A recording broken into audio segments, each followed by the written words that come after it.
Assalamualaikum warahmatullahi wabarakatuh.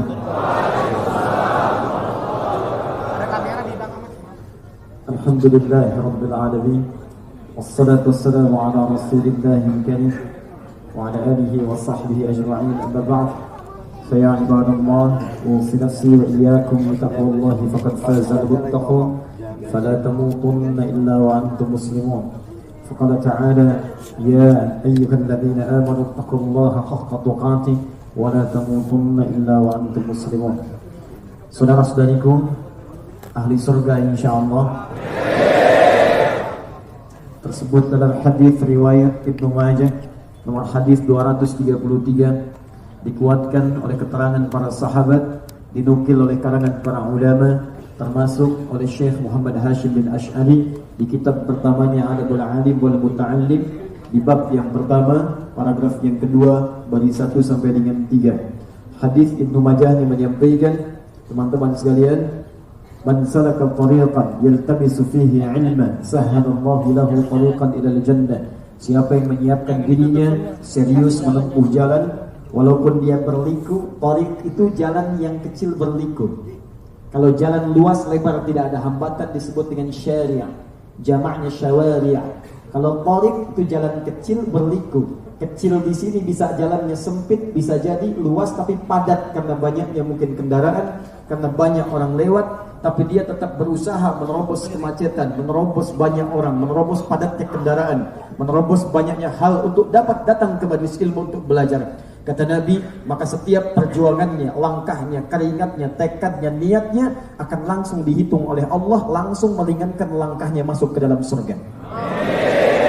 Karena itu dikutip dari keterangan Ibnu Abbas radhiyallahu taala anhuma, saat seorang penuntut ilmu datang ke majelis ilmu kemudian dia belajar sampai dengan pulang, maka semua amalannya dilipat gandakan 700 kali lipat dari sebelumnya.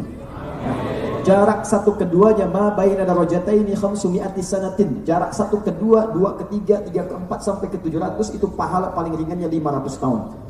Maka itu kalau ada orang yang belajarnya benar kemudian dia amalkan, maka farqu baina alim, al-alim wal 'abid, perbedaan antara orang yang telah belajar punya ilmu kemudian dia ibadah dengan orang sekedar ibadah saja tanpa tahu kemudian dasar ilmunya, itu bedanya langsung 700 tahun, 700 kali lipat, setiap jaraknya 500 tahun. Kalau Anda takbir Allahu Akbar dalam salat, hanya sekedar tahu bacaannya Allahu Akbar, tahu gerakannya angkat sampai dengan salam, pahalanya cuma 10. Dalilnya Quran surah ke-6 ayat 160.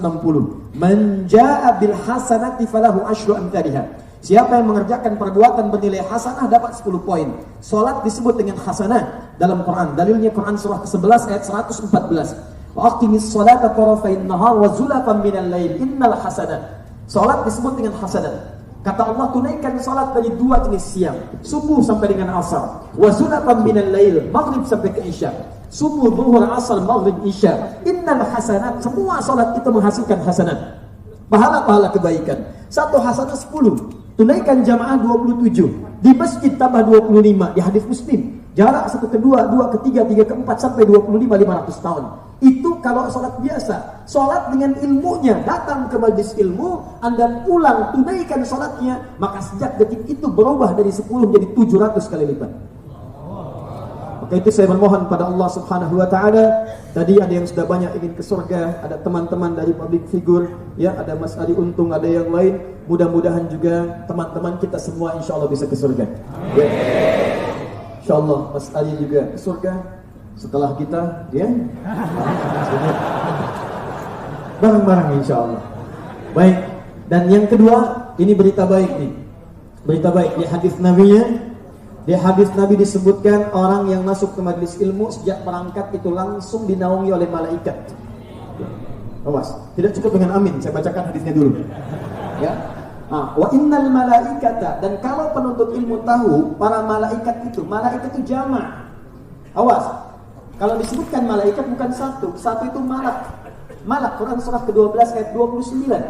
Ya, ma hadza basyara in hadza illa malakun karim. Kata perempuan-perempuan sosialita yang sedang kumpul-kumpul di rumah pembesar Mesir itu ketika mengobrolkan tentang Yusuf alaihi salam.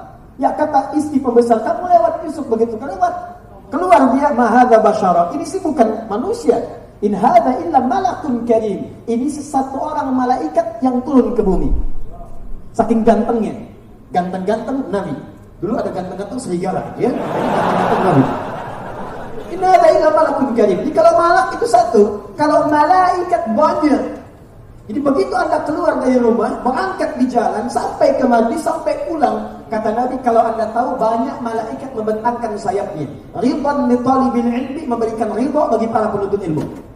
Jadi begitu Anda keluar, Allahu Akbar, saya bermohon Allah terima taubatnya, ampuni dosanya, berikan pahala. Ya, demi Allah saya katakan, kok Anda yang dipilih gitu loh. Padahal bisa saja Anda memilih untuk rekreasi. Anda pergi ke puncak, Anda pergi ke Lembang, Anda pergi ke tempat-tempat indah. Bahkan nanti ke depan harinya semakin banyak libur. Seninnya bisa Harfitnas, hari kejepit nasional. Karena Selasanya bisa libur nasional. Anda bisa ngambil cuti. Tapi pertanyaan saya, kenapa Anda datang ke sini? Kenapa di waktu-waktu yang menjelang, bahkan waktunya singkat, menjelang ke zuhur siang, bisa Anda tidur, istirahat? Kalau bukan Allah memilih memberikan keutamaan kepada Anda, maka mustahil ringan langkah kita ke sini. Karena itu saya sarankan, seperti saya sering katakan di kesempatan berbagai majelis ilmu, manfaatkan keutamaan ini, jangan ditunggu. Allah berikan, kadang ada yang begini, Allah kasih, dia mengambil. Seperti hidayah. Saya sering katakan, sifat hidayah dalam Al-Quran itu diberikan. Dia agak kurang tepat kalau ada istilah mengatakan, dia tidak dapat hidayah. Bukan tidak dapat, Allah kasih, dia mengambil. Dia bukan tidak mendapatkan, karena bahasa Qurannya, Quran surah ke-29 ayat ke-69, walladzina jahadu fina lanahdiyannahum subulana. Kata Allah, kami berikan hidayah seperti sinyal. Anda punya handphone, sinyalnya nggak kelihatan, nggak muncul di ruangan, Anda akan keluar. Bukankah Anda keluar mencarinya? Anda dapatkan sinyalnya, jelas suaranya, diterima percakapannya. Maka demikian Allah bentangkan hidayah, tinggal kita mengambilnya. Ada yang lewat telinga, Allahu Akbar, hidayah. Ada yang lewat mata, Anda lewat masjid, depan masjid Bintaro, orang ke masjid. Pertanyaan saya, kenapa Anda lewat situ? Padahal Anda bisa melewati jalan yang lain. Kalau bukan Allah ingin memberikan hidayah kepada Anda untuk mendapatkan bagian dari keberkahan dunia dan akhirat, mustahil Anda bisa lewat situ. Itulah hidayah. Dan di antara sekian orang yang sibuk di hari ini, kenapa Anda yang ada di sini? Kata Allah, saya bentangkan semua rahmatnya, ambil, jangan tunggu. Begitu malaikat membentangkan sayapnya, kata Nabi, maka ridha diturunkan. Ridha maknanya dua. Pertama, ampunan dari dosa, dan kedua, pengabulan dari semua doa-doa yang dipanjatkan. Maka isi dengan istighfar, isi dengan doa, mohonkan. Mungkin dari sekian permohonan yang belum terkabul, inilah saat untuk memohon kepada Allah Subhanahu wa taala. Ya. Hanya sifat malaikat gaib, tidak nampak. Kalau malaikat ditampakkan, enggak jadi untuk datang ke kajian. Begitu keluar rumah, sayap malaikat sudah membentang, kelihatan. Bapak siapa? Sayalah malaikat Israil. Baik, alhamdulillah kita sudah hadir di sini. Waktu kita padat. Ini umatnya terlihat banyak, yang hadir juga luar biasa, dan ini potensi yang sangat tinggi untuk bisa kita manfaatkan dengan baik. Karena ini penting, maka mic-nya pun akan disesuaikan supaya bisa terdengar dengan baik. Sepakat? Ya. Ini ada dua mic-nya nih. Saya bingung juga nih.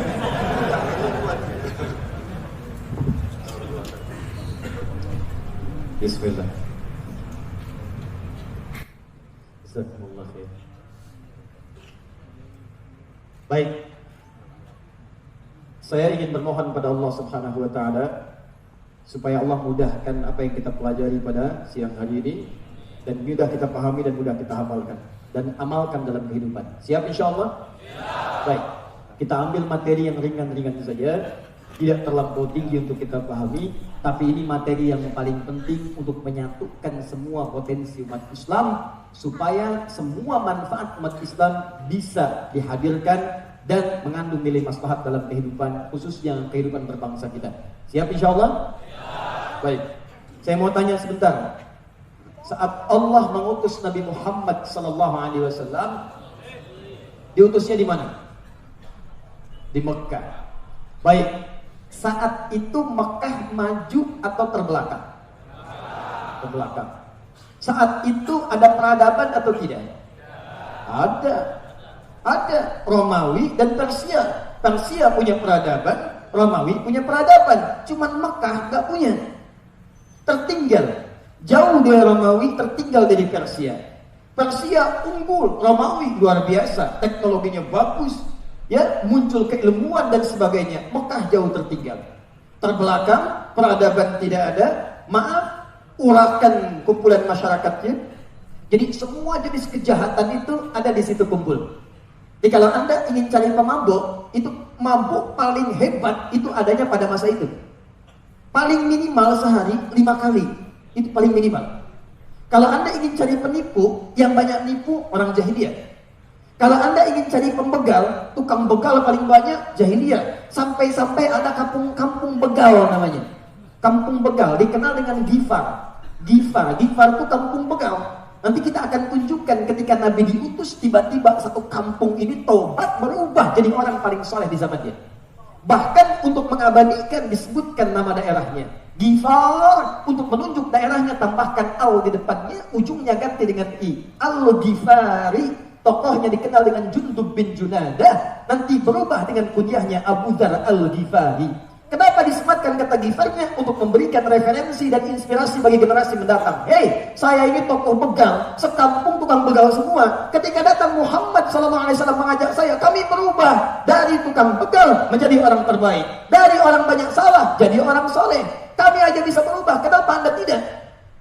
Makanya disebutkan kalimatnya, kurang populer Jundub bin Junadahnya, sangat familiar dengan kalimat Abu Dzar Al-Ghifarinya. Kenal Abu Dzar Al-Ghifari? Oh, kenal, luar biasa. Hebat. Baik. Sudah ya? Nah, jadi yang ingin saya sampaikan adalah begitu Rasulullah diutus di tempat yang paling terbelakang, tidak kenal kebaikan, tempatnya urakan. Semua sifat ini kalau dikumpulkan, maka muncul nama dalam bahasa Arab yang mewakili disebut dengan jahiliyah. Jahiliyah. Bukan sekedar bodoh, artinya tidak kenal dengan nilai-nilai kebaikan. Dia nggak bisa bedakan mana yang baik, mana yang tidak baik. Dia tidak bisa bedakan mana yang mulia, mana yang tidak. Dia tidak bisa bedakan mana yang harus dipuji, mana yang harus dicela, ditinggalkan. Nah, saya ingin katakan bahwa Nabi diutus itu di tempat yang seperti itu. Bukan dikirimkan ke Romawi yang sudah maju, dan bukan dikirimkan ke Persia yang sudah unggul, tapi di tempat yang paling terbelakang. Dan hebatnya, tiba-tiba risalah yang beliau bawa itu bisa mengangkat masyarakat ini naik ke depan, mengungguli Persia, mengalahkan Romawi, bahkan jadi pionir dalam kehidupan di dunia. Naik dia, menyebar sampai ke Nusantara. Dan hebatnya Allah yang ikut pertama kali taklimnya Nabi tidak sebanyak sekarang yang kita lihat dan kita saksikan saat ini. Cuma 40 orang. Tempatnya pun gak terlampau luas. Di rumah seorang bernama Arqam bin Abi Arqam, anak muda usia 17 tahun, masuk Islam yang ke-17, mewakafkan rumahnya di tempat dekat daerah Bukit Safa. Begitu Anda masuk ke dalamnya, lihat area saat sa'i, luasnya cuma sedikit, sebagian dari daerahnya yang belajar 40 orang. Tapi alumninya dimanapun menjejakkan kaki dengan berbagai profesi, ada yang birokrat, diplomat, ada yang pedagang, ada yang ustadz, semua menginjak setiap tempat, maka tidak pernah tempat itu diinjak bahkan dihuni kecuali berubah. Apa yang berubah? Dari yang terbelakang maju, dari yang maju tiba-tiba berkembang, pengetahuan datang, keislaman hadir di dalamnya. Silahkan cek. Muawiyah bin Abi Sufyan, Amr bin As melakukan ekspedisi, jalan menyebarkan risalah, membawa nilai-nilai keislaman Afrika Utara, dari Mesir, Libya, Tunisia, Maroko, Aljazair, sampai nyebrang terus sampai dengan ke Syam sampai ke Damaskus. Sekarang Syam 4 negara. Ada Syria, ada Libanon, ada Palestina, teman-teman, ada Jordan. 4 negara. Sekarang semua yang dilewati muslim semua. Mesir, Libya, Tunisia, Maroko, Aljazair, sampai nyebrang ke Syam. Dan maju semuanya. Sampai kemudian jadi provinsi Afrika Utara. Provinsi, gubernurnya Musa bin Nusair. Datang laporan dari Spanyol, nyebrang ke Afrika Utara, terpisah Mediterania. Nyebrang, minta bantuan. Tolong bantu kami, sejahterakan kami di Andalusia. Tolong bantu kami, lepaskan dari kezaliman. Dikirim seorang pemimpin besar, namanya Tariq bin Ziyad. Bawa 10.000 pasukan, bantu rakyat Spanyol, berkembang luar biasa. Dibawa teknologinya, bawa pangannya, kembangkan jadi peradaban 700 tahun Mesir dua dunia. Di Islam itu tidak pernah berpijak di satu tempat orangnya, kecuali membawa maslahat dalam kehidupannya. Hijrah kemudian ke Ethiopia, Habasyah. Sebagian sahabat ada yang ikut ke sana, termasuk pamannya Nabi Ja'far bin Abi Thalib. Sa'ad bin Abi Waqqas juga ikut ke sana. Sebagian ketika ekspedisi ke daerah Asia sampai dengan ke Cina, sebagian sahabat kemudian ikut. Singgah singgah di Nusantara, di kota Baros, 416 km dari kota Medan. Cuma ikutan singgah, apa hasilnya? Nusantara, Indonesia, Malaysia, Filipina Selatan, Thailand Selatan, Brunei Darussalam, kemudian sampai ke Rahim, sukunya Rahimnya, semuanya Muslim maju berkembang. Cek, tidak ada kemajuan kesultanan yang hebat dahsyat pada saat itu kecuali Nusantara termasuk bagian darinya. Sampai saking dahsyatnya rempah-rempah masuk ke Eropa. Sampai setelah terjadi perjanjian Tordesillas 1494, apa yang terjadi? Dunia dibagi dua oleh Paus Alexander yang ke-6. Ada barat, ada timur. Barat diserahkan kepada Spanyol, timur kepada Portugis. Portugis tahu pusatnya Nusantara, datang tahun 1511. Sampai nyasar ke Goa. Sampai balik lagi menemukan.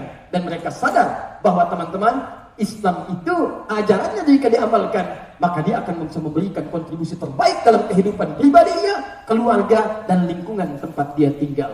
Bahkan yang hebat, dia bisa menghadirkan perdamaian. Bukan sekedar untuk Islamnya saja, bahkan non-Muslim pun aman tinggal dengan orang-orang Islam. Pertanyaannya sekarang, Nabi diberikan oleh Allah risalah dengan Al-Quran, dijelaskan lewat hadis, bentuknya ada. Sekarang persoalannya, kenapa orang dulu dari jahiliyah bisa muncul jadi khairu ummah, umat terbaik? Orang sekarang Qurannya sama, hadisnya sama, kenapa hasilnya bisa berbeda? Dulu orang belajar Quran dari yang saling mencela jadi mencinta. Dulu orang belajar Quran dari yang pernah saling pukul jadi saling merangkul. Dulu orang belajar hadis yang tadinya luar biasa kotornya, luar biasa pelitnya, rakusnya, tamaknya, belajar jadi orang paling tawadhu, orang paling santun, orang paling dermawan. Pertanyaannya sekarang, kenapa orang belajar betul Qurannya sama, hadisnya sama, keinginannya menghadirkan nilai-nilai kebaikan, tapi ternyata hasilnya tidak seperti yang digambarkan pada masa-masa lalu. Itulah yang akan kita turunkan, bagaimana Nabi mengajarkan kepada orang-orang di masa dulu, supaya kita bawa di masa kini, dan dengan itu spirit kita amalkan dalam kehidupan. Maka kita harapkan insya Allah semua orang Islam khususnya di Indonesia, dengan pelajaran kita pada hari ini, bisa bersatu bersaudara, seperti Nabi mempersatukan Muhajirin dan Ansar. Yang kedua, semua profesi yang kita jalani, kita berikan yang terbaik untuk diri, keluarga, dan lingkungan tempat kita tinggal. Siap insya Allah? Sekarang mari kita mulai. Itu baru mukadimah, belum mulai. Tenang aja ya. Bismillah. Allah Akbar. Saya coba petakkan sebentar. Mudah-mudahan cukup untuk saya menulis. Bagian belakang yang berdiri kelihatan ini? Iya memang. Belum saya tulis, bagaimana bisa kelihatan? Ini luar biasa. Iman milenial belum ditulis sudah kelihatan. Baru kepatil udang kayaknya. 1, 2, 3, dah. Putus. Yang diajarkan Nabi intinya cuma 3. Dia akan dihisab oleh Allah di hari kiamat, termasuk menentukan apakah status kita bisa naik jadi khairu ummah atau tidak. Lihat sini. Tadi sebelum Nabi diutus kan jahiliyah. Peradaban nggak punya, ilmu tidak ada, tertinggal, semua komplit, jadi semua jenis kejahatan ada di situ. Begitu diutus Nabi, rubah status jadi khairu ummah. Quran surah 3 ayat 110, paling kiri sebelah atas. Kuntum khaira, kalian umat terbaik. Jadi kalau ada orang jujur, ini paling jujur. Kalau ada orang kaya, ini paling kaya.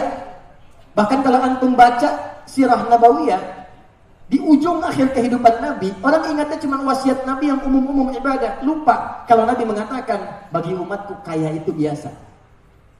Yang aku khawatirkan umatku terlalu kaya, sehingga lupa kemudian dengan nilai-nilai ibadah dan mengamalkan nilai kekayaannya. Di bagi umat Islam itu biasa. Kalau ada orang kaya, dia yang paling kaya. Kalau ada orang jujur, ini yang paling jujur. Kalau ada orang pintar, ini yang paling pintar. Itu yang disebut dengan khairu ummah. Nah, bagaimana kuncinya untuk menuju pada cita-cita khairu ummah itu, sehingga nanti kita harapkan kalau ada orang pintar di bumi, insya Allah yang paling pintar dari Indonesia, orang Islam. Kalau ada orang jujur, yang paling jujur kita. Kalau ada orang sabar, yang paling sabar kita. Jadi jangan sampai kita hadir dalam kancah kehidupan, bahkan kehidupan lingkungan kita sendiri, maaf. Kalau ada yang tidak jujur, kita ada di situ. Ada yang kurang sabar, kita ada di situ. Padahal kata Quran, bukan. Kamu menjadi yang terbaik dalam kehidupan. Dan insya Allah kita akan wujudkan itu. Ya, ini belum dimulai, saya lihat sebelah sini aja wajahnya udah bercahaya. Insya Allah. Kenapa turun lampu? 1, ibadah. 2 muamalah, 3 akhlak. Syarat kita berubah jadi khairu ummah, umat terbaik di segala bidang kehidupan, semua aspek sampai pulang menuju Allah, dunia terbaik, alam kubur terbaik, akhirat terbaik. Syaratnya cuma 3. 3 ini kita kuasai dengan baik, maka lengkap semua syarat yang harus dipenuhi. Satu apa? Ibadah yang mengatur hubungan kita langsung dengan Allah Subhanahu wa taala. Maaf, siapa yang punya rezeki? Allah. Siapa yang punya pengetahuan? Siapa yang punya ketenangan? Siapa yang punya sakinah? Siapa yang punya mawaddah? Siapa yang punya rahmah? Anda menginginkan di rumah tangga sakinah, mawaddah dan rahmah. Anda tuliskan di pintu kamar Anda samara. Tapi Anda sendiri tidak dekat dengan pemiliknya. Bagaimana itu bisa diturunkan oleh Allah? Anda pengen mudah dapat rezeki. Ya Allah, berikan aku rezeki. Ya Allah, mudahkan. Saking mudahnya aku pun merubah namaku menjadi rezeki. Ya. Tapi Anda nggak dekat dengan pemilik rezeki. Bagaimana rezeki itu bisa diturunkan? Anda ingin ketenangan, tapi Anda tidak dekat dengan pemiliknya. Bagaimana Anda bisa mendapatinya?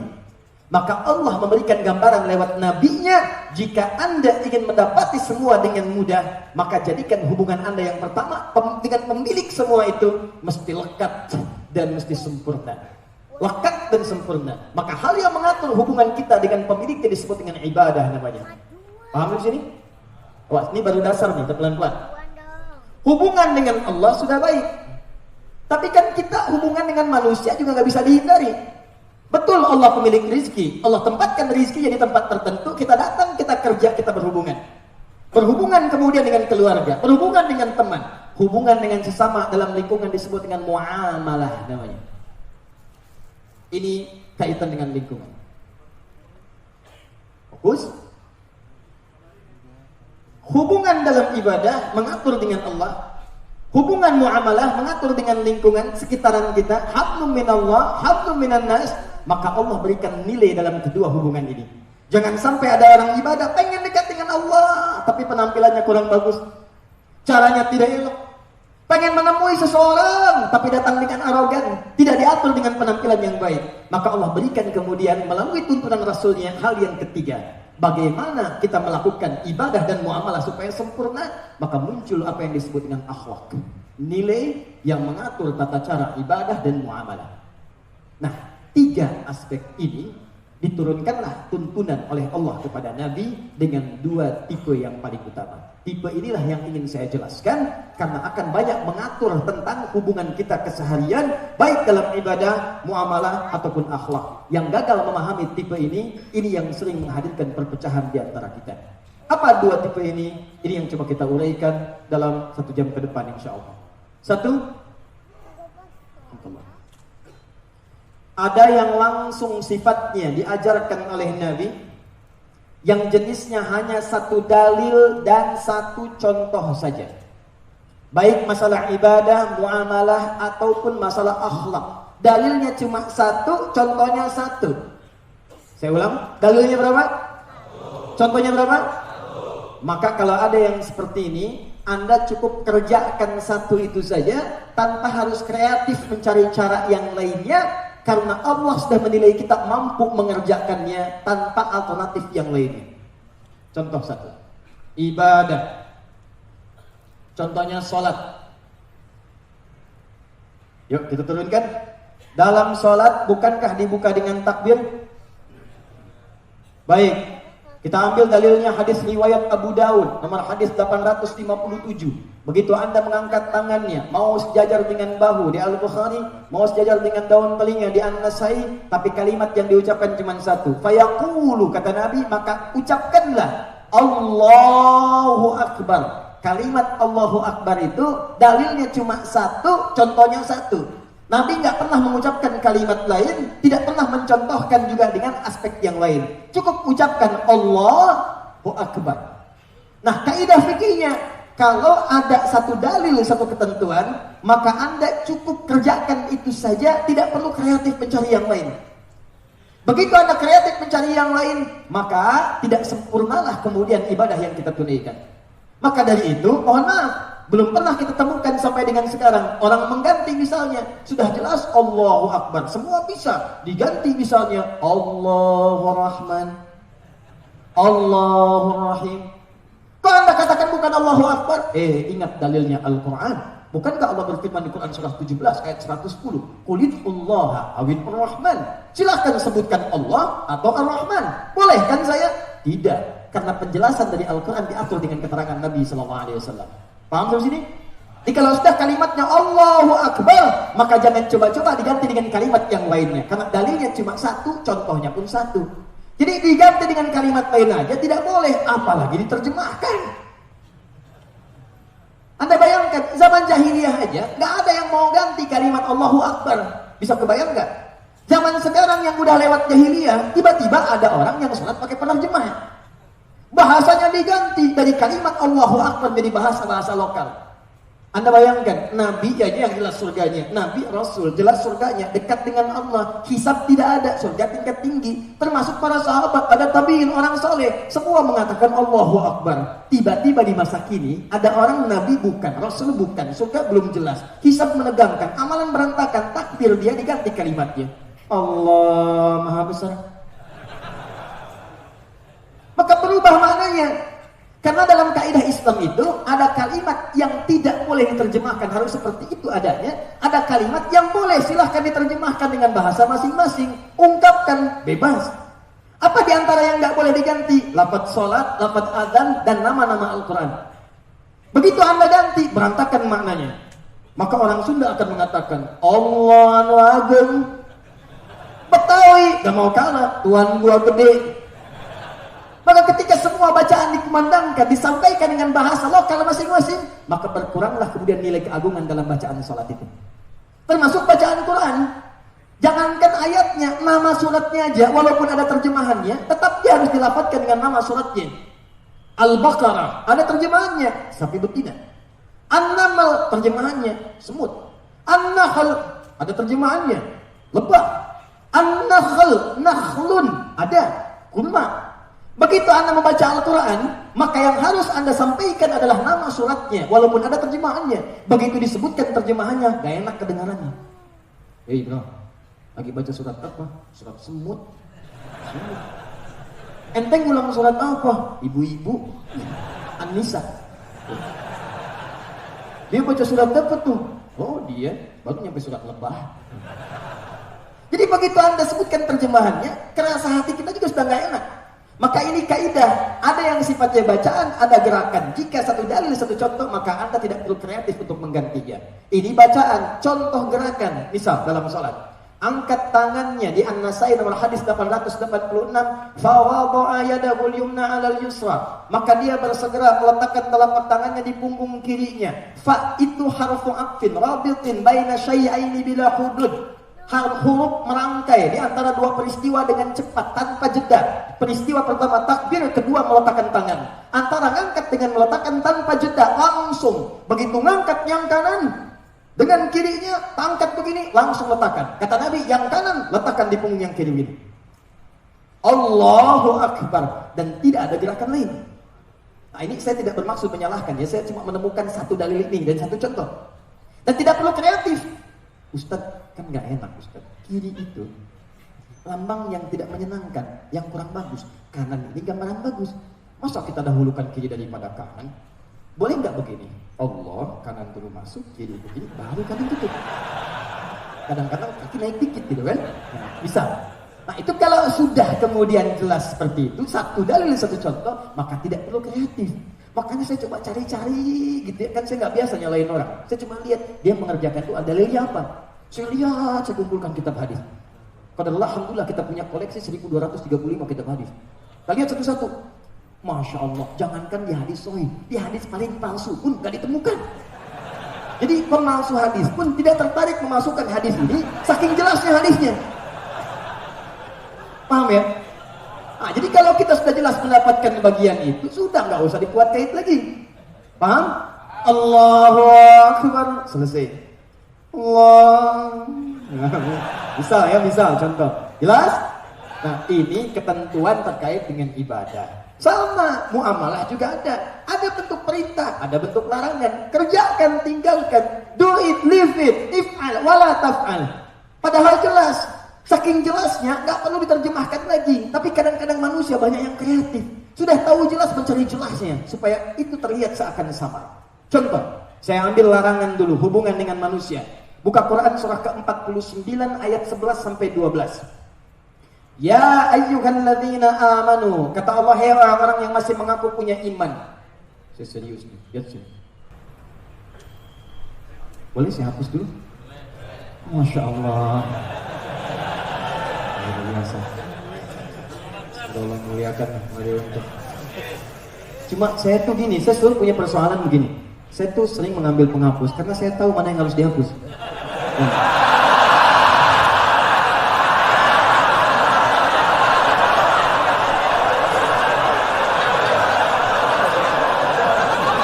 Saya sering punya masalah begitu. Jadi ada itu niat itu bagus, inisiatif itu mulia. Cuman ketika menyulitkan kita itu jadi persoalan.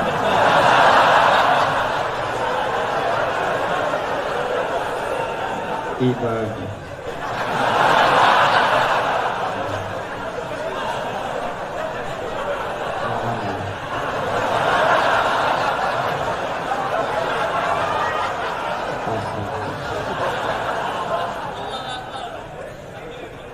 Insyaallah. Jazakallah. Semoga Allah masukkan beliau ke dalam surga. Setelah kita tentunya. Jazakallah khair. Alhamdulillah. Lihat sini. Ini sudah. Sekarang saya kasih kaidah. Lihat baik-baik. Semua ayat yang dibuka dengan ya ayyuhalladzina amanu, maka bukan sekedar informasinya yang penting yang akan disampaikan ayat itu, tapi juga mempertaruhkan keimanan pemiliknya. Ya, saya tulis. Ya ayyuhalladzina amanu. Fokus. Kalimatnya sederhana. Disebutkan 68 kali dalam Al-Quran rangkaian kalimat ini. Yang huruf panggilan disebut dengan harfun nida. Disebutkan 360 kali dalam Al-Quran. Huruf panggilan itu di ilmu nahwu, di gramatikal bahasa Arab ada 14. Tapi yang disebutkan di Quran cuma 1 ya. Dan setelah diteliti di semua kitab-kitab nahwu, sepakat semua pakar kaidah bahasa Arab, ternyata ia itu huruf yang paling komprehensif. Yang kalau Anda ingin menggunakan panggilan apapun itu bisa dilakukan dengan ya. A panggilan dekat, ayah panggilan jauh. Tapi ya bisa dekat, bisa menengah, bisa jauh. Panggilan minta tolong bisa pakai ya. Dahsyatnya bahasa Al-Quran, Allah menetapkan diksi pilihan kata yang sangat luar biasa. Cuma 1 huruf maknanya dalam. Ayyuha disebutkan 150 kali dalam Al-Quran. Ayyunya munada, fungsinya taukid untuk menguatkan. Haknya fungsinya tandih untuk mengingatkan. Kalau Anda mau terjemahkan, cara menerjemahkannya begini. Ya ayyuha, hei kalian semua, saya panggil tanpa batas siapapun. Awas hati-hati. Apalagi pakai alladzina, pemilik imannya. Disebutkan 1080 kali dalam Al-Quran. Kalau sudah pakai alladzina, maka semua kalangan tanpa kecuali. Besar, kecil, tua, muda, laki-laki, perempuan. Mau kaya, mau cukup, bebas semuanya. Tanpa kecuali. Kata Allah, hei semua kalian yang punya iman. Tanpa kecuali saya panggil semuanya. Mau besar, kecil, tua, muda, lelaki, perempuan. Mau ngaku kaya, mau ngaku cukup, semuanya. Tanpa kecuali. Saya ingatkan ya, saya tekankan ya, ayo, ingat baik-baik ini. Begitu kalimat dibuka dengan ayyuhalladzina amanu, pemilik iman, maka kata para pakar tafsir, informasi yang disampaikan akan menentukan tingkat keimanan pemiliknya. Kalau cepat merespon perintahnya, ini menunjukkan imannya kuat. Kalau ternyata dia lambat atau mengingkari larangan, ini menunjukkan imannya sedang bermasalah. Di Quran surah ke-49 ayat 11, kalimat ini disandingkan dengan kalimat muamalah. La yaskhar qaum min qaum. Jangan saling mencela. La yaskhar. Jangan saling mencela. Jadi kalau orang punya iman, cukup punya iman dalam dirinya, maka dia tidak akan pernah mencela dalam arti ingin menjatuhkan orang lain atau merendahkan kehormatannya, bukan ingin mengoreksi kesalahannya. Kalau kita ingin mengoreksi sesuatu menjadi hikmah, itu diperkenankan, seperti Allah mencela perbuatan Fir'aun, seperti Allah mencela perbuatan Qarun. Tapi kalau Anda mencela tanpa alasan misalnya, maka ini yang disebut dengan sukhriyah, la yaskhar. Bahkan yang paling bahaya, ini kata Nabi, awas di hadis Muslim. Ada orang Islam punya iman, sholatnya bagus di ibadah, sholatnya bagus, puasanya bagus, zakatnya bagus, cuma dia gagal di muamalah. Ada orang sholat, cuma gemar mencela. Ada orang gemar berselisih. Dia berhasil di ibadah, cuma gagal di muamalah. Bagaimana mungkin Anda bisa mengatakan, ayo persatu, sementara Anda sendiri membawa celaan yang menerus kepada perpecahan? Maka cukup ada satu kalimat di Al-Quran, dalilnya satu, contohnya satu, nggak banyak, maka nggak usah banyak dipikirkan lagi. Kata Allah, ya ayyuhalladzina amanu, pemilik iman itu pasti nggak akan saling mencela, apalagi mencela sesama orang beriman. Sekarang tunjukkan pada saya, lihat baik-baik, Quran kita sama, hadisnya sama. Kenapa orang jahiliyah masuk Islam, setelah itu dari mencela jadi mencintai, memukul jadi merangkul, jadi sahabatan, jadi saling perhatikan. Kok orang sekarang bisa datang ke pengajian, pulang dari pengajian saling mencela? Yang paling bahaya adalah dia mengatakan saya belajar Quran, saya belajar hadis. Quran mana yang Anda pelajari? Hadis mana yang Anda teliti? Quran mengatakan jangan saling mencela. Ini Anda baru pulang pengajian sudah mencela orang lain. Gak tanggung-tanggung, kadang-kadang yang dicela ustadznya juga. Siapa yang ngajar? Ustaz Adi, Ustaz Bid'ah. Bukan Ustaz Adi, Ustaz Bid'ah. Ustaz Adi itu lihat spanduknya, Ustaz Adi. Paham? Jadi kalau Anda satu hal saja, perhatikan bahasa Qurannya. Muamalah, dalil satu, contoh satu. Gagal di satu itu, maka ada yang harus dikoreksi dalam iman kita. Paham sampai sini?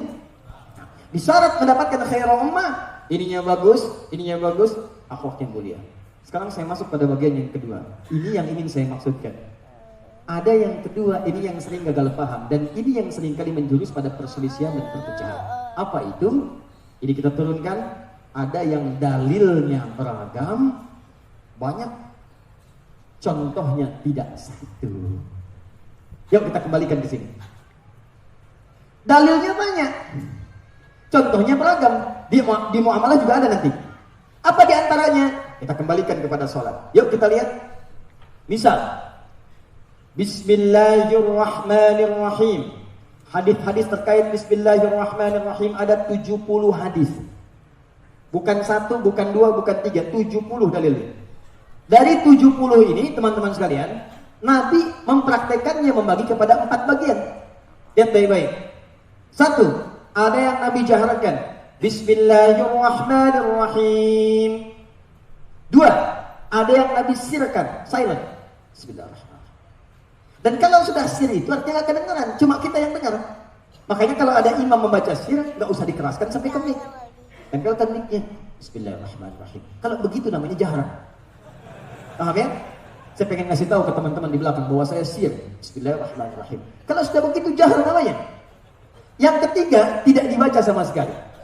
Dan yang keempat dibaca rakaat pertama, kemudian rakaat kedua tidak dibaca sama sekali. Misal subuh 2 rakaat, rakaat pertama dibaca keras, Bismillahirrahmanirrahim. Rakaat yang kedua tidak dibaca sama sekali.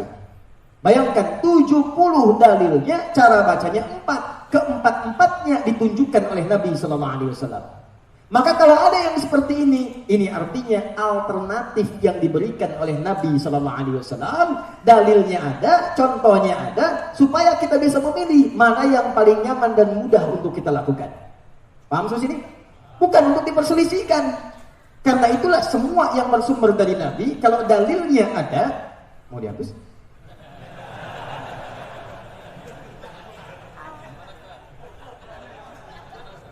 Boleh, yang ini. Nah, Masya Allah, luar biasa. Ya. Selalu ada perbaikan. Nah, Masya Allah. Mas Ali sudah berhijrah dalam urusan menghapus.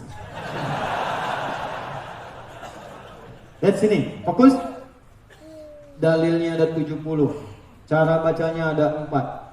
Ketika diberikan 4 alternatif, maka dipandang oleh Nabi, setiap kita mesti bisa punya pilihan. Mana yang paling mudah itu diamalkan. Perhatikan, semua yang 4 ini, sepanjang ada dalilnya dari Nabi, sumbernya dari Nabi, maka cara kita membacakan 4 ini itu disebut dengan manhaj namanya. Manhaj.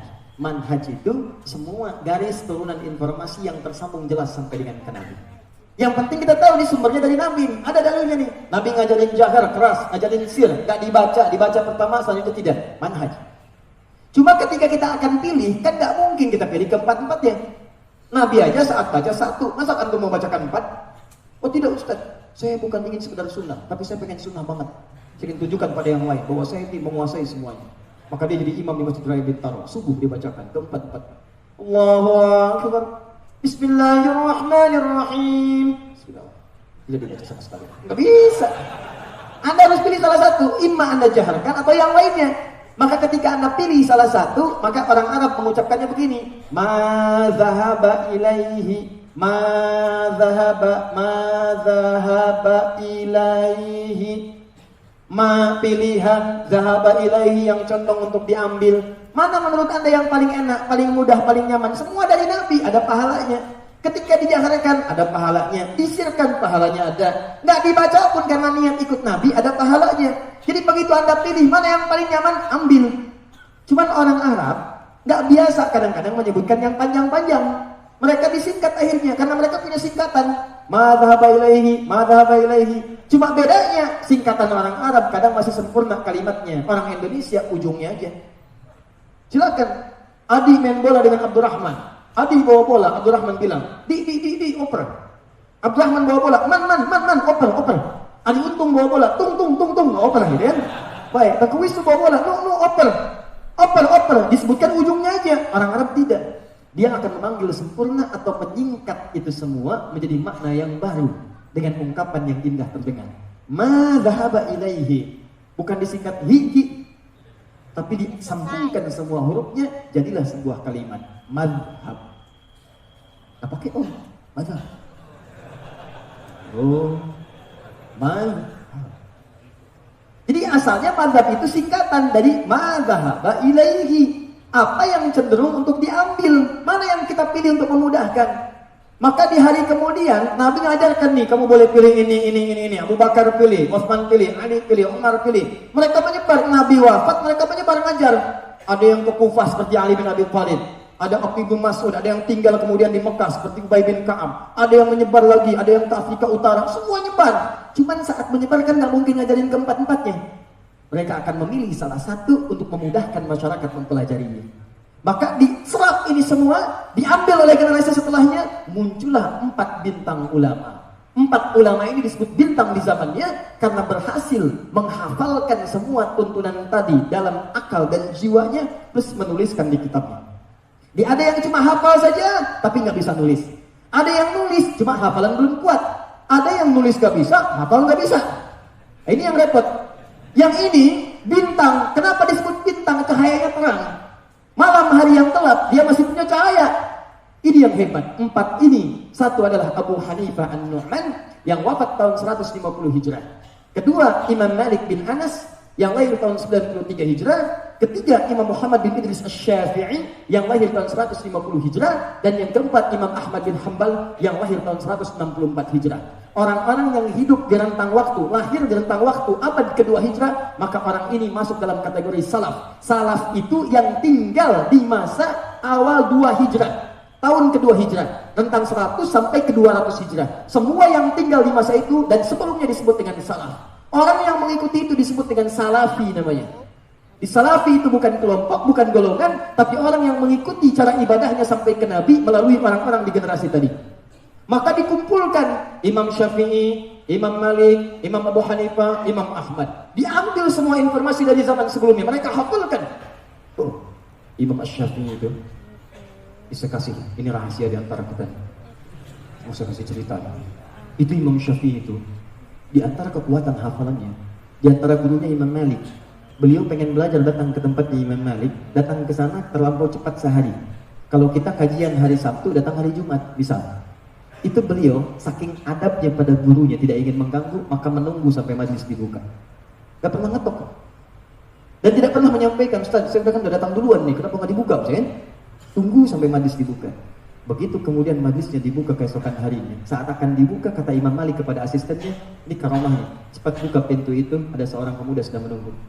Padahal keduanya belum pernah berjumpa. Begitu pintunya dibuka, datang Imam Syafi'i, ditanya, "Madza turid? Apa yang kamu inginkan?" "Ana uridul muwatta, uridul hadis." Saya ingin belajar pengambil hadis dari Anda. Kata Imam Malik, "Madza bika? Apa yang sudah kamu dapatkan? Apa yang sudah kamu punya?" Kata Imam Syafi'i, "Hafidtu al-Muwatta." Saya sudah hafal kitab al-Muwatta. Al-Muwatta itu kitab Imam Malik yang dituliskan oleh Imam Malik. Isinya adalah hadis-hadis berurutan masalah fikih. Dituliskan Imam Malik. Tebalnya luar biasa, hampir setebal spidol ini. Itu sambil nunggu besok majlis dibuka menghafalkan al-Muwatta. besok dibuka, hafal malamnya. Malamnya dihafalkan. Masya Allah, besoknya kamu sudah punya apa? Saya hafal Al-Muwatta. Diuji oleh Imam Malik. Diuji, begitu diuji, Masya Allah, ternyata hafal langsung dalam kepalanya. Dia ada yang hafal di luar kepala, belum masuk. Ada yang hafal dalam kepala. Begitu dibacakan keluar, titik komanya. Semuanya sempurna. Kata Imam Malik, tingkatkan takwamu kepada Allah karena nanti kamu akan jadi bintang di masa depan. Imam Syafi'i. Ada orang nunggu ustadz datang ngapalin sampai materinya paham.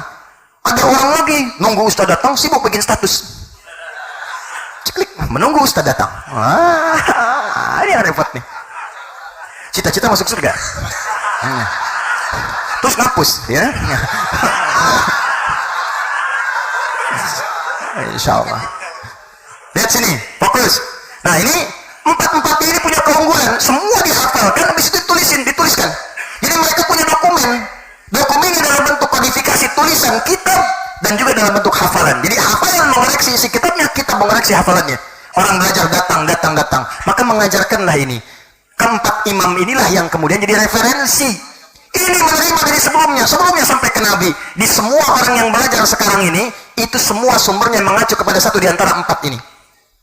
Kalau bukan ke jalur Abu Hanifah, jalur Imam Malik, jalur Syafi'i, jalur Imam Ahmad, pasti akan kembali ke sini karena semua dari masa ini menyebar informasi, semua terkumpul di masa ini sampai ke bawahnya. Ini yang nyambung kemudian sampai ke Nabi Sallallahu Alaihi Wasallam. Seperti nanti mereka punya murid-murid lagi. Abu Hanifah punya murid sampai ke Ad-Dahlawi. Kemudian Imam Malik punya murid sampai ke Suhnun, sampai ke bawahnya lagi. Imam Syafi'i punya murid sampai ke Rafi, sampai Imam Al-Bukhari termasuk turunan dari Asy-Syafi'i. Sampai kemudian ke sini Imam Ahmad, sampai terus ke bawah lagi, sampai Syekhul Islam Ibnu Taimiyah, sampai Ibnu Qayyim Al-Jauziyah, sampai ke Syekh Muhammad As-Sudar Al-Albani misalnya. Semua jalurnya sama semua. Cuma saat mereka mengajarkan, kan saat mengamalkan mesti pilih salah satu. Imam Syafi'i hafal keempat-empatnya, cuma saat milih satu diucapkan, saya pilih yang jahar, maka dikenal dengan mazhab Asy-Syafi'i. Yang kaya dalam salat dibacakan jahar, Bismillahirrahmanirrahim, dikenal mazhab Asy-Syafi'i. Maksudnya yang dipilih oleh Imam Asy-Syafi'i karena menurut beliau ini yang paling nyaman saya amalkan. Pertimbangannya begini, silahkan. Kalau ingin ikut saya, silahkan. Bukan karena sayanya, mazhab bukan kelompok saya, tapi saya pilih berdasar dalil dari Nabi. Paham? Kata Imam Ahmad, saya ngambil sir aja, sir dalilnya begini, ada menurut saya ini yang lebih nyaman saya pakai, maka sir mengambil pendapat itu diambil Imam Ahmad, maka disebut madhab Hambali. Bukan kelompoknya Imam Ahmad bin Hanbal, maksudnya diambil sesuai dengan pilihan Imam Ahmad karena pertimbangan saya, pendapat Imam Ahmad dalam masalah ini memahami hadis Nabi, ini yang menurut saya paling kuat. Demikian Imam Malik, demikian Imam Abu Hanifah. Jadi kalau orang kemudian mengucapkan dalam salatnya jahar Bismillahirrahmanirrahim, ini menunjukkan dia mengambil dalil jahar yang bersumber dari Imam Asy-Syafi'i, tersambung kepada Nabi sanadnya. Jelas? Dan tidak ada hubungan dengan yang lainnya. Ini datang ke masjid, imamnya jahar Bismillahirrahmanirrahim. NU. Bismillahirrahmanirrahim. Alhamdulillahirrahmanirrahim. Muhammadiyah. Selain saya, salah semua. Ini repot kalau udah begini nih. Jadi nggak bisa. Kalau semua sumbernya dari Nabi ada, dalilnya ada, ini menunjukkan kemudahan dalam mengamalkannya. Anda bayangkan para sahabat mulia aja nggak ribut, kenapa Anda yang bukan sahabat ribut? Anda siapa, Fernando? Gitu. Wow. Jadi nggak usah rame-rame. Ini saya ini penting saya sampaikan. Saya pernah tugas di Mekah 2010. Tugas. Saya terima jemaah haji pertama dah. Begitu Isya imamnya Syekh Sudes. Bagus, dah bagus-bagus tuh di depan tuh. Allahu Akbar. Bismillahirrahmanirrahim. Sir, karena di Saudi kan mazhabnya Hambali. Alhamdulillahirrahmanirrahim. Udah tenang-tenang kita mau begini, tiba-tiba samping. Iki imamnya Muhammadiyah ya. Muhammadiyah. Sebenarnya luar biasa nih, Muhammadiyah cabang Masjidil Haram. Tuh. Ya masalah tuh. Nah ini yang kadang-kadang kita pengen bersatu, cuma diributkan masalah begini. Nabi aja kasih alternatif, kenapa yang bukan lagi ribut? Sahabat aja gak ada masalah. Pernah antum dengar riwayat Abu Bakar bertengkar dengan Umar gara-gara bacaan Bismillah? Gak ada. Dan Abu Jahal pun gak pernah protes. Saya belum pernah dapatkan dalam Abu Jahal protes karena perbedaan masalah basmalah. Tidak. Silahkan cek. Ini kenapa kemudian jadi persoalan? Termasuk turunan yang lain. Ada kunut, ada yang tidak. Kenapa gara-gara kunut kemudian masih jadi kosong? Ini kan tidak menarik teman-teman sekalian. Tinggal di komplek ini. Ya, masjidnya ada di sini. Yang di sini kunut. Gara-gara ini kunut, dia tidak kunut. Kemudian, kalau enggak, Allahu Akbar. Kalau masalah yang ringan tidak ada masalah. Ini kadang-kadang keluar dari komplek, ditinggalkan masjidnya. Pergi ke masjid lain. Yang paling persoalan ketika ditanya, kenapa tinggalkan itu? Masjid bid'ah. Masjid bid'ah. Masya Allah. Sejak kapan kemudian ada masjid jadi bid'ah? Ini yang repot nih. Ya, ingat kalimat-kalimat sunnah bid'ah itu juga jangan sembarang diucapkan, itu berbahaya. Dan tidak semua bisa dilekatkan dengan itu, termasuk kalimat syariat.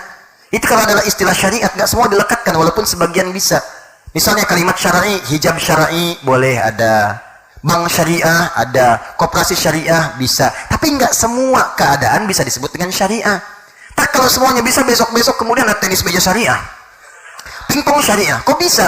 Karena softnya pakai bismillah. Begitu cemas masuk, alhamdulillah. Cemas, astagfirullah. Apa itu pingpong syariah? Terbesok orang buka diskotek syariah, lagunya perdamaian. Itu yang repot. Ini tidak usah ditambah-tambah pada hal yang bukan tempatnya. Jelas ya? Ya, yang kunut dalilnya apa? Ada. Dipraktikkan oleh siapa? Ada kalangan ulama. Al-Imam Syafi'i, ada Imam Al-Bukhari itu yang nulis hadis 16 tahun. Sahih Al-Bukhari 16 tahun. Di Mekah ditulis sebagian, di Madinah disempurnakan. 16 tahun nulis itu. Muridnya Syafi'i kunut.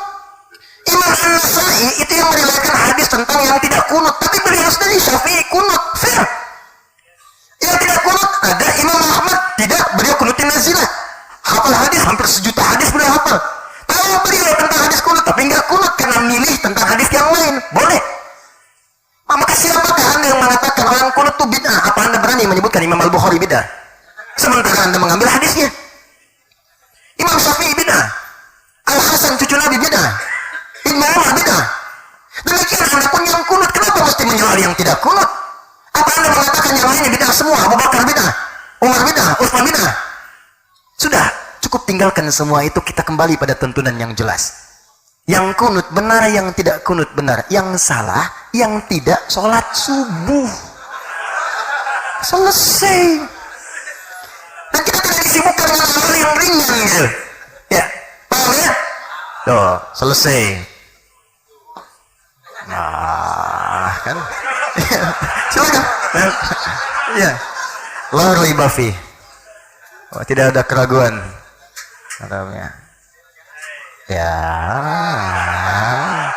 Ya nggak apa-apa lah ya.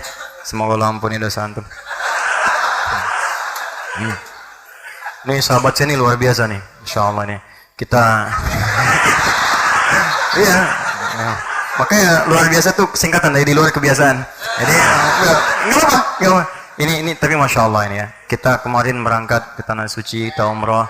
Ya, kita minta hafalin Quran, ngapalin dia, bener. Wah, rajin tuh, Masjidil Haram. Cuman pas saat setoran hilang. Surut dulu tadinya, tapi saya luar biasa. Ya, begitu saya tanya gimana hafalannya, luar biasa. Kita minta ngapalin Ali Imran, dia ngapalin Al-Mulk. Masya Allah. Semoga Allah muliakan antum ya. Terus, contoh, awas hati-hati. Ini hal-hal yang ringan-ringan, yang kadang-kadang rujuk. Lihat kaidahnya sederhana. Saya berikan kaidah supaya nanti kita tidak disibukkan dengan perselisihan semacam ini. Apa kaidahnya? Kaidahnya adalah jika ditemukan dalil dan atau contohnya. Tulis dalil dan atau contohnya. Jadi bisa ada dalil dan contoh sekaligus, bisa ada dalil contohnya sementara, bisa ada dalilnya saja contohnya nggak ada. Nah, itu kalau ada yang demikian, sepanjang dalil paling minimal ada, itu menunjukkan bahwa itu masih boleh diamalkan, jangan diperdebatkan. Kalau ada alternatif, itu berarti diduga setiap orang kalau tidak diberi kemudian kemudahan dalam mengamalkannya atau pilihan yang paling nyaman ditunaikan. Contoh, kemudahan misalnya. Kemudahan ini dihadirkan oleh Nabi karena nggak semua orang bisa melakukannya. Yang kalau nggak ada alternatif, celaka ibadahnya susah. Misal, ini serius nih. ini sampai bertengkar suami istri di Bekasi. Bertengkar gara-gara ini nih. Anda bisa bayangkan. Apa persoalannya? Persoalannya sujud dari i'tidal. Di setelah i'tidal, sami'a Allahu liman hamidah, Rabbana walakal hamd, sujud kan? Nah, saat sujud ini, ayo lihat. Tangan duluan atau lutut duluan yang turun? Nih, kalau tangan begini nih, tangan turun. Ya. Tangan. Atau lutut dulu, lutut turun baru telapak tangan. Ayo. Pilih. Lutut atau tangan dulu atau dua-duanya benar? Ah, satu apa dua? Ya, saya lihat sini.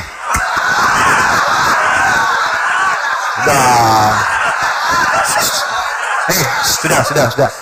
Saya harus menjaga marwah di keulamaan. Jadi saya selalu mengatakan saya netral. Tapi kalau pilihan silakan masing-masing. Di saya nggak bisa mengatakan misalnya pilih nomor 2, saya nggak bisa. Nggak, betul, saya serius. Saya nggak mampu mengatakan. Terus saya katakan jangan pilih nomor 1 juga saya nggak bisa. Ya, saya harus jaga betul, jaga supaya nggak menjurus kepada orang lain.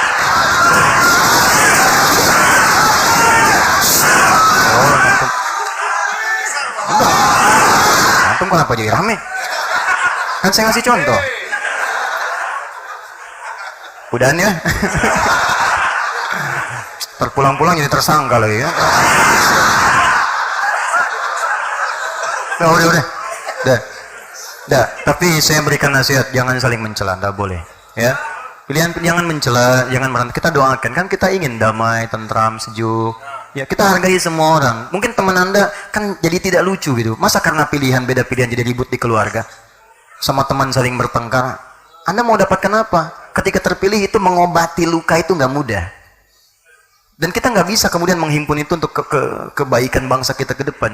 Jadi silahkan beda pilihan, tapi tetap kita bisa minum teh bersama-sama, ya, minum kopi sama-sama. Jangan saling mencela dan jangan saling menjatuhkan. Sudah, silahkan beda, tidak ada masalah. Jelas? Baik. Yang penting ada patokan dalil. Contoh, turun dari i'tidal ke sujud. Ada yang pakai telapak tangan, ada yang lutut. Kasus di Bekasi nyata, saya langsung yang tangani. Alhamdulillah. Suami istri itu bertengkar semalaman. Istri sudah sholat, tiba-tiba suami pulang malam karena kejebak macet. Apalagi Bekasi ada yang menyebut planet lain itu kan. Benar, saya serius. Orang katakan kalau sudah nggak ada harapan di bumi, pergi ke Bekasi. Banyak harapan indah, duta harapan, ujung harapan sampai ada tuh sana. Arab Babelan. Bahkan sini punya BSD, sana punya BSD. Tambun, Bekasi sonoan dikit. Wah. Itu kampung ya, bukan kampung biasa. Kampung cerewet, kampung siluman, ada semua sana. Ente nggak percaya datang ke sana. Demi Allah saya katakan, saya pernah dakwah, ditanya, Ustaz dakwah di mana? Kampung siluman. Bener, saya pernah ke sana. Waduh, dilihat loh, kok manusia semua deh. Nah, yang satu, suaminya pulang. Begitu suaminya sholat isya, istrinya lihat, dia i'tidal ke sujud turun dengan lutut duluan. Begitu turun, istrinya udah mesem. Saat salam itulah assalamualaikum warahmatullahi assalamualaikum warahmatullahi. Di sini letak kesalahan pertama, tanpa muqaddimah. Langsung, apa salah sholatnya? Wah, ini dia nih. Sedangkan dalam Al-Quran, lelaki itu, suami itu disebut rijal. Ar-rijalu qawwamuna 'alan nisa. Quran surah 4 ayat 34. Sifat rijal itu diantara sifatnya sebagai pemimpin. Pemimpin. Sedangkan sifat dasar pemimpin itu apa ciri khasnya? Tidak mau dipimpin. Dia hanya menerima masukan, tidak menerima saran. Apalagi kemudian teguran tanpa muqaddimah. Makanya di surat Yusuf, suami diibaratkan dengan matahari yang punya sinar dahsyat. Ya, dia bisa mengeringkan yang basah, menyengat saat butuh perlindungan. Makanya suami disebut dengan mentari. Inni ra'aitu ahada asyara kawkaba wasyamsa wal qamara ra'aituhum li sajidin. Syamsa disebutkan dengan ayah, laki-laki, suami. Karena fungsi suami melindungi keluarga sebagai pemimpin. Kalau ada yang macam-macam sangat dia lindungi keluarga. Tapi kalau pipi istri Anda basah karena sesuatu persoalan, maka keringkan air mata itu dengan kalimat-kalimat yang indah. Tulis status. Nah, itu yang matahari. Bulan beda. Bulan itu memantulkan cahaya. Makanya kalau antum pengen lihat keindahan, jangan lihat matahari, lihat bulan. Malam keluar lihat bulan. Kenapa lihat bulan indah? Demikianlah perempuan. Begitu dia tampil indah, untuk siapa? Untuk mahramnya. Pulang indah. indah, pulang indah. Itu yang terjadi rumah tangga antara Nabi dengan Sayyidah Khadijah. Sehingga ketika salah satu pun sudah tidak ada, itu kebayangannya masih ada. Dalam mimpi terbawa dikatakan Khadijah, Khadijah, Khadijah, keindahannya masih nampak, pantulannya hadir dalam mimpi. Padahal di sampingnya Sayyidah Aisyah. Kata Sayyidah Aisyah, ya Rasulullah, kenapa Khadijah, Khadijah, Khadijah? Kenapa tidak Aisyah? Apa keistimewaannya? Maksudnya ingin mengikuti supaya disebut juga oleh Nabi. Maka dikatakan oleh Nabi, dialah perempuan pertama yang masuk Islam, membela aku dalam suka dan duka. Dia menyerahkan hartanya untuk dakwah, membela aku dalam rumahnya saat di luar ada kemudian serangan-serangan. Disebutkan di Al-Bukhari, nomor hadis yang keempat sampai dengan kelima, hadis riwayat Jabir radhiyallahu taala anhu, saat Nabi turun dari Gua Hira setelah peristiwa Iqra, belum pernah melihat Jibril, malaikat Jibril dengan rupa sesungguhnya pada asalnya. Di saat periode Iqra itu menyamar dari laki-laki dipeluk Nabi, tapi belum pernah melihat rupa asalnya. Setelah itu kemudian di siang hari turun dari Gua Hira, wahyu belum turun. Tengah-tengah jalan tiba-tiba ada suara Muhammad, Muhammad. Nah, aku lihat kanan tanpa orang, kini tidak ada, depan belakang kosong. Aku lihat ke atas, maka ada orang yaqudu bainas samai wal ardh. Ada sosok, bukan orang, sosok duduk antara langit dan bumi begini. Dan belum pernah aku lihat sebelumnya, manggil-manggil namaku. Beginilah paling gampangnya. Mas Ali Untung itikaf di sini sampai jam 2:30 keluar dari masjid dan nggak ada orang, kosong. Begitu keluar, Ari Untung nengok kanan kiri nggak ada orang, depan belakang kosong. Begitu ke atas, jubah putih, rambut panjang, Ari kamu untung apa rugi, Ari? Pertanyaan saya, posisi Anda pada situ bagaimana? Sudah. Udah.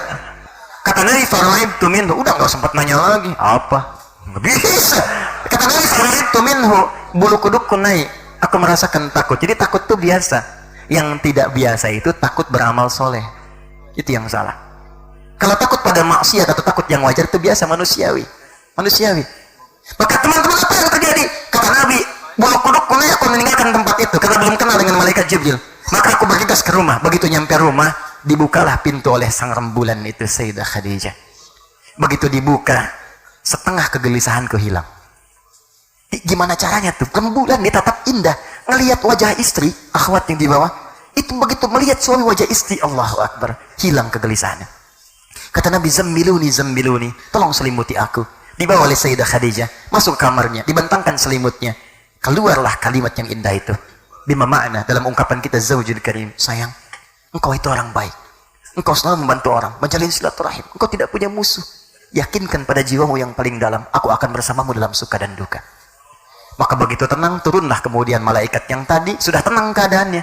Maka turun membawa wahyu surah ke-74. Ya ayyuhal muddaththir, qum fa'anzir wa rabbaka fakabbir. Itu asbabun nuzulnya.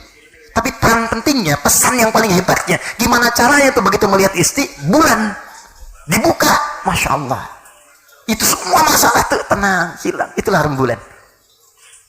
Kalau bisa begitu, Masya Allah, antum pulang kantor, rahmatullah, banyak masalah di kantor. Kalau bisa demikian tuh luar biasa. Nyampe ke rumah, diketuk, ting tong, assalamualaikum, Masya Allah, dibuka oleh istri, dah senyum-senyum, nambah masalah. Bisa ya? Wah, karena senyumnya pasti senyum persoalan dia. Ya, itu gimana caranya tuh? Bulan. Jangan ditukar. Ini yang jadi masalah, bulan jadi matahari, matahari jadi bulan. Itu yang repot. Bulan nggak usah jadi matahari. Walaupun ada masukan, sampaikan dengan keindahan. Sehingga kalau ditatap tuh enak. Ini sudah tahu bulan pengen jadi matahari. Dengan kekuatan bulan, aku mau hukummu. Repot di selormon, ya. Ya. Nah ini tadi begitu tanpa mukadimah, tiba-tiba langsung. Apa bahasanya? Sederhana. Papa salah. Harusnya sholatnya, kenapa Pak? Kenapa Mah? Papa harusnya tadi saat sujud, telapak tangan dulu, bukan lutut. Ya suami disalahkan, nggak mau, membela. Mama yang nggak baca hadisnya, tuh. Padahal besoknya dua-duanya itu ngaku ke saya, Pak. Dua-duanya nggak baca. Nggak tahu dua-duanya. Dia yang satu belajar di Ustadz A, satu belajar di Ustadz B. Yang satu bilang lutut, satu bilang telapak tangan. Begitu datang tuh pagi-pagi. Saya bilang, Bu, Pak, sebetulnya dua-duanya itu ada. Oh gitu, nggak pakai oh. Adanya di kitab Sunan Abu Daud. Nih Sunan Abu Daud, saya terangin loh. Abu Daud, Sunan itu kitab hadis yang disusun urutan fikih. Jadi kalau anda ingin mencari masalah fikih dari hadis, cari kitab Sunan. Ya, paham? Jadi ada jami, ada sunan, ada mu'jam, ada musnad. Sunan ambilnya. Abu Daud, ini nama kunyah, nama aslinya Sulaiman. Asalnya dari Sijistan, dikenal dengan Sulaiman As-Sijistani. Hafal 500.000 hadis. Hafalnya bukan cuma hadisnya, sanadnya. Orang-orang sampai ke Nabi hafal semua. Yang kalau ditanya kualitasnya pun hafal, nih sahih, ini dhaif. Ya ini maudhu, ini matruk, ini mungkar. Lincah, lancar, ringan. Sehingga kata Ibnu Qayyim al-Jauziyah, kalau dulu ada Nabi Daud bisa melunakkan besi dengan tangan, ini Abu Daud bisa melunakkan hadis dengan lisan. Maka populerlah dengan sebutan Abu Daud. Saya sebutkan, coba Anda buka kitab ya, lalu lihat nomor hadisnya, teman-teman sekalian, 800 kemudian 38. Ini yang pakai lutut, rawinya namanya Wa'il bin Hujur. Wa'il bin Hujur. Saya terangin tuh, posisinya sebelah kanan di bawah di kitabnya sini. Yang pakai telapak tangan itu nomor hadis 840 sampai 841.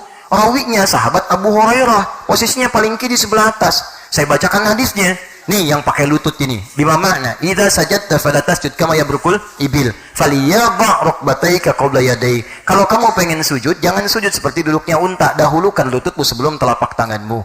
Adapun yang menggunakan telapak tangan, hadis yang mengatakan bima makna idza sajadta fala tasjud kama yabrukul ba'ir. Kalimatnya menggunakan ba'ir. Sedangkan unta punya banyak nama. Ada ibil, ada jamal, awas. Ada naqah, ada ba'ir. Beda-beda.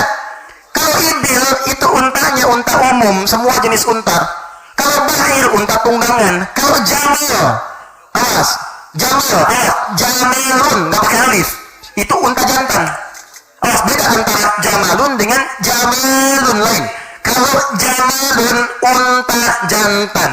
Kalau jamalun sifat ganteng.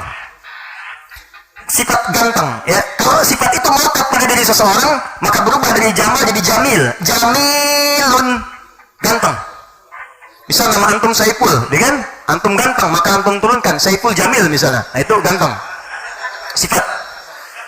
Tapi kalau namanya jamal mesti pakai alif. Jamalun, hati-hati antum umrah di visa ditulis salah tulis pakai gini. Jamalun harusnya pakai alif, nggak pakai alif. Jamalun itu bisa bikin heboh di imigrasi Saudi. Nah, ini dapat nih. Nakah unta betina, makanya unta Nabi Saleh itu nakah. Naqatallahi wa suqiyaha fakadzabuhu fakharuha. Nah, kalau kita paham itu nanti kita akan mantap menafsirkan hadis dan ayatnya.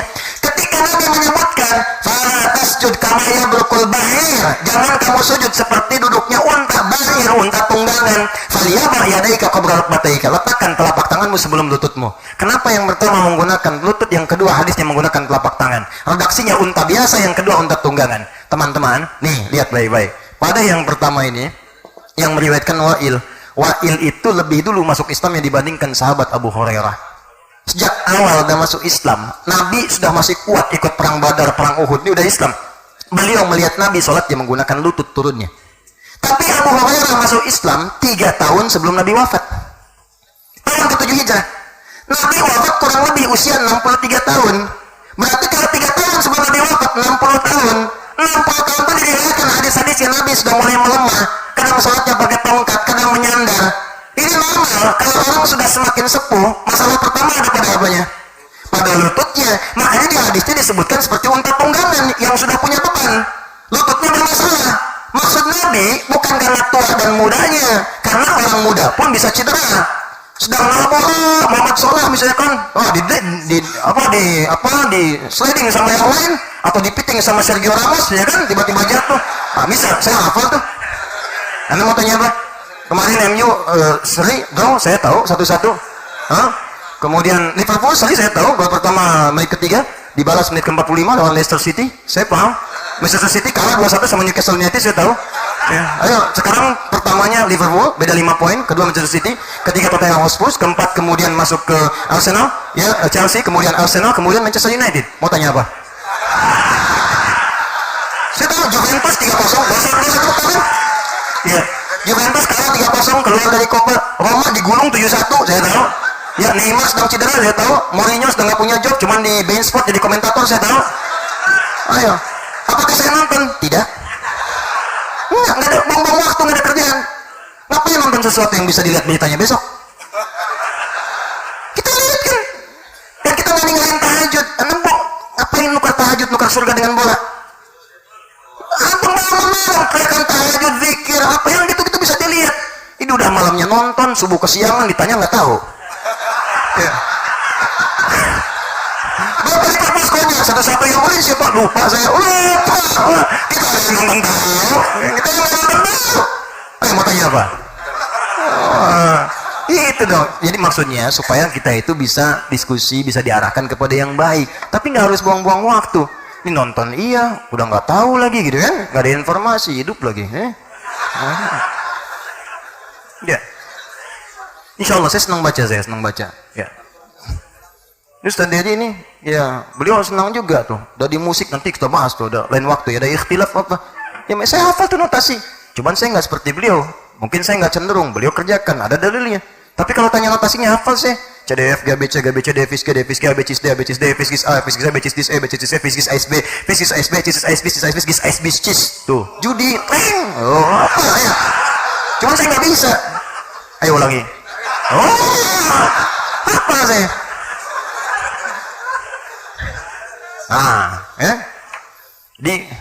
Apa lagi? Balik ke sini nih. Ya, jadi yang tadi itu bukan karena tua dengan mudanya, untuk memudahkan. Toh ada orang anak muda pun yang lututnya bermasalah. Jadi kalau ada Anda misalnya ingin turun pakai telapak tangan, lutut bermasalah, nggak masalah, silakan. Kalau Anda ingin turun pakai lutut, telapak tangan bermasalah, boleh. Dan jangan saling mencela. Ini ada orang turun pakai telapak tangan, tua kayak. Bukan. Ribut gitu. Ini yang satu pakai lutut, yang telapak tangan bilang bidah, hadis dhaif. Capek. Pakai telapak tangan boleh, pakai lutut sah. Yang tidak benar pakai kepala duluan.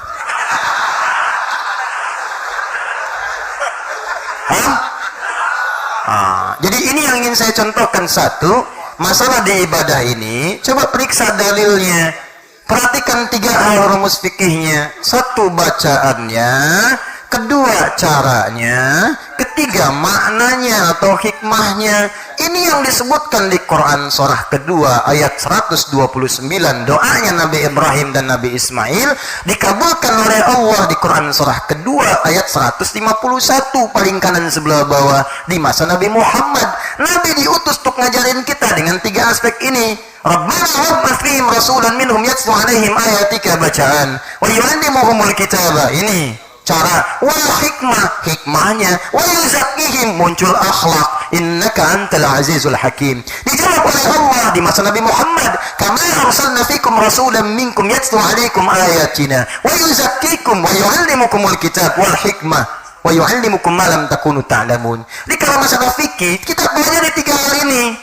Apa bacaannya, bagaimana caranya, apa maknanya.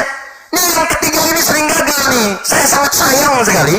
Banyak orang mengerjakan ibadah cuma fokus pada yang 2, yang ini yang nggak digali. Sehingga kata Al-Quran halus tapi tajam. Banyak orang sholat nggak paham, nggak ngerti apa yang dibaca dan dilakukan dalam sholatnya. Bagaimana sholat antum bisa khusyuk? Banyak orang umrah nggak paham apa yang dikerjakan dalam umrahnya. Putar-putar saat tawaf, tapi nggak ngerti apa yang dibaca.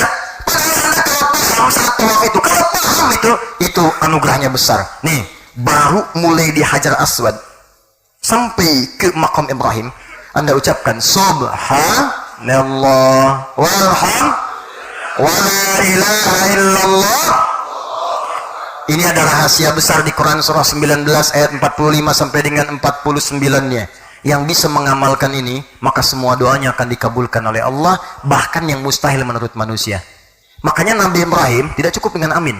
Nabi Ibrahim itu pernah mempraktekkan kalimat ini, subhanallah walhamdulillah wallahu akbar. Begitu dipraktekkan turun ayat wa wahabna lahu ishaq. Kami tetapkan istrinya Sayyidah Sarah bisa mengandung, melahirkan bayi namanya Ishaq. Itu Sarah divonis secara medis dan klinis, maaf sudah monofus dan mandul. Kata klinis gak mungkin, kata medis mustahil. Kata Allah, gak ada yang tidak mungkin bagiku. Suamimu sudah subhanallah alhamdulillah allahu akbar wa wahabna lahu ishaq. Kami karuniakan anak, lahir langsung Ishak namanya. Makanya ketika Anda bacakan itu di makam Ibrahim, ke makam Ibrahim, Hajar Aswad ke makam Ibrahim. Kenapa di makam Ibrahim? Untuk belajar Anda. Dulu pernah Nabi Ibrahim melakukannya, makanya Anda memohon, ya Allah, seperti engkau kabulkan pada Nabi Ibrahim, maka berikan pula kepadaku saat ini. Makanya setelah dari makam Ibrahim ke Rukun Yamani, Anda minta bebas. Gak harus pakai bahasa Arab. Apa yang Anda rasakan itu yang Anda mintakan. Ini kadang-kadang Anda membaca yang tidak Anda pahami. Kenapa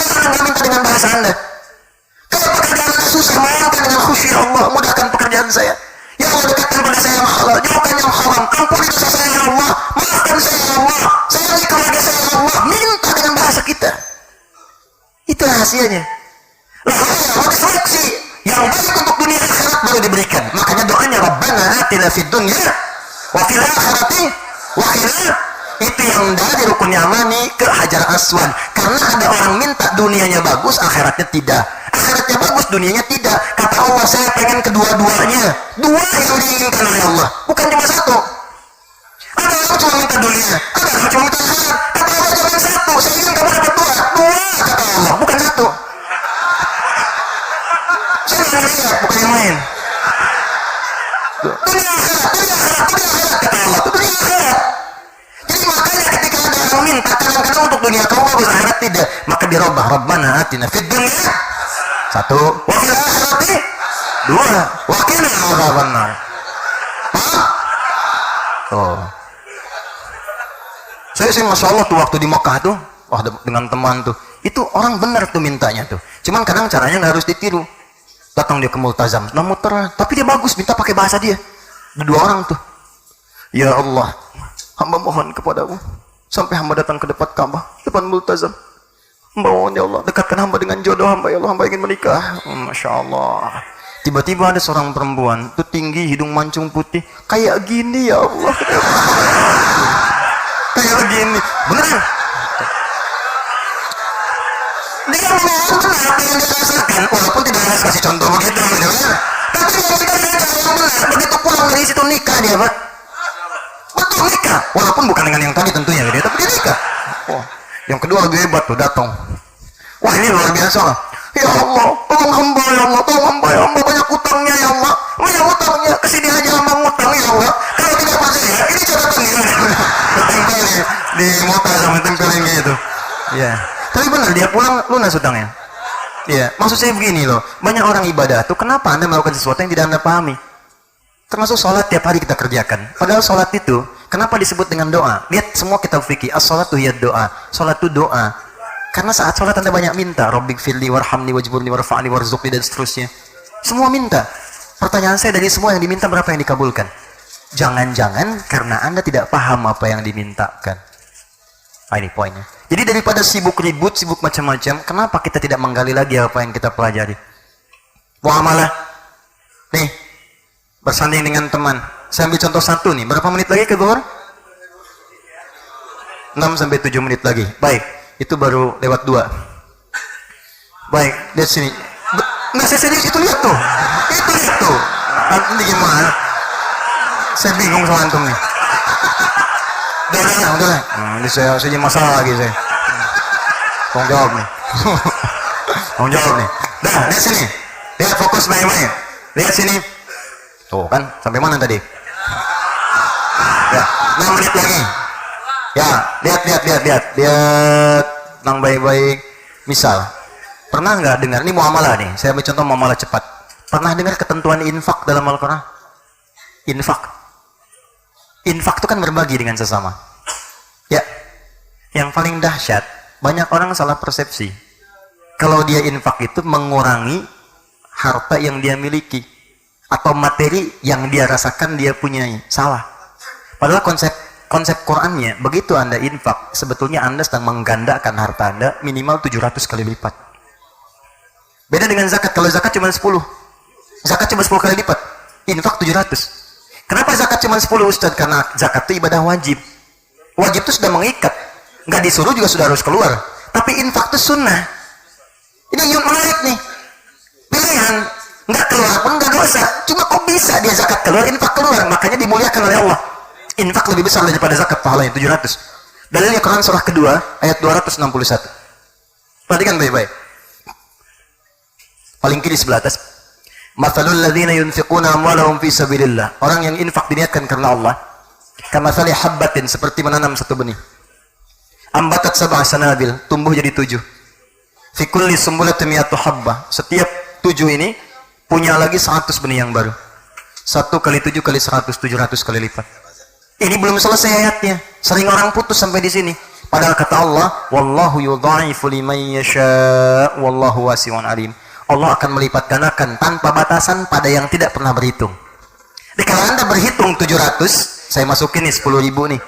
Terus saya masukin 100.000 dengan harapan dapat 700 kali lipat, maka akan dibalikin 700 kali lipat. Tapi kalau Anda tak pernah berhitung, bahkan nggak mau ketahuan orang lain, ya Allah, saya punya cuma 500 rupiah ya Allah, masukin, ikhlas, nggak pernah berhitung. Dan saat dimasukin pun dijaga supaya nggak ada bunyinya.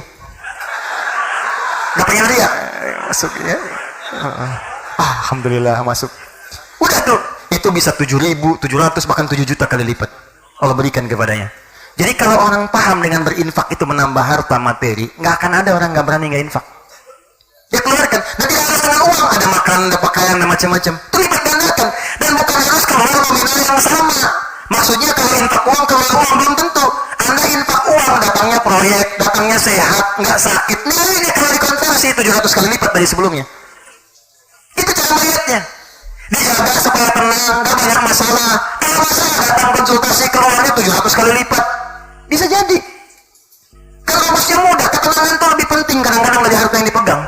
Kaya tapi gelisah, miskin tapi tenang, pilih. Oh, udah.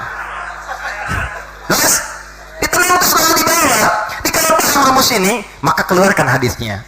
Praktekkan di muamalah, termasuk anugerah terbesar, berinfak untuk juga saudara kita yang non-muslim. Karena urusan muamalah itu kita bisa bersama-sama. Artinya libatkan orang sekitaran kita. Mungkin tetangga Anda non-muslim. Lihat ini kata Nabi, orang yang masak makanan, baunya sampai ke tetangganya, maka bagilah ia walaupun cuma kuah. Kencang sekali. Ya. Maksud kuahnya itu jangan baca terjemahan. Jangan Anda makan opornya, kuahnya kasih orang. Bukan begitu. Walaupun Anda masak kuah, bagi supaya bagian dari kebaikan. Tapi belum selesai hadisnya. Lihat, hadis itu tidak pernah mengatakan walaupun tetangga Anda misalnya cuma muslim saja, tidak. Semua tetangga. Mungkin Anda tinggal samping Anda Kristen, Hindu, Buddha, masak. Nyampe baunya, walaupun nggak nyampe, niatkan saya berbagi karena Allah. Begitu Anda niatkan, maka makanan itu insya Allah jadi hidayah bagi dirinya. Begitu datang, sampaikan, ketok pintunya. Begitu dibuka, ada apa Pak? Ini ada makanan, saya mau sampaikan. Bapakku baik sekali, bukan baik. Allah memerintahkan saya untuk berbagi. Dia mendengar kalimat Allah dari hati yang paling dalam. Makan, kan rumusnya gini, kalau halal masuk, haram keluar. Begitu yang halal masuk, yang kurang baik keluar, maka mudah mendapatkan hidayah. Besoknya pintu rumah Anda diketuk tiba-tiba. Sudah bisa salam, Assalamualaikum. Wah, begitu dibuka, kok si Fulan Assalamualaikum. Indah. Tiba-tiba dia berkata, Pak, apakah Allah sudah memerintahkan berbagi lagi hari ini? Oh, salam. Nggak apa-apa. Tapi enak gitu, nikmat, jalan. Tuh, sampaikan. Baik, sekarang lagi musim buah tuh. Musim rambutan, musim apa. Mungkin Anda nanam kan, ke samping. Non-muslim, bagi. Jangan tunggu dia minta. Dan jangan dilewat, hati-hati. Yang muslim dikasih muslim, kasih rambutan, kasih mangga. Pak, bagus ya rambutannya. Enak sih Pak, cobaan sayang. Bapak kafir. Wah, itu mah keterlaluan. Nah, udah. Ini udah mau masuk ke duhur. Saya mau tanyakan, siap kita bersatu insya Allah? Siap. Siap kita memberikan yang terbaik untuk bangsa insya Allah? Ya, kita harus berubah. Negeri kita negeri kaya, negeri kita negeri hebat.